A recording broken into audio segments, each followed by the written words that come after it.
Okay, first up, everybody, here we've got a 1930 Packard Roadster, and this is the one that when we unboxed it, we found out that it was already put together. This is my homemade little turntable. It's actually a record player top on an old paint dispenser holder. So this is a pretty nicely put together model. We got the engine there, got the rumble seat, and the windshield is broken off. Underneath, we can see there's a screw missing here. Now what's neat about these Hubleys is they've got a working steering linkage, and so if you turn the steering wheel, there's actually a worm gear, and you'll see it move just ever so gently right there. Me doing the steering wheel. And it doesn't take much to actually turn the wheel.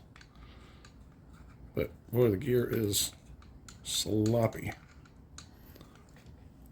So this is the first one, and I'm going to try and do this for each one of these. I'm going to stop the video and reload each car.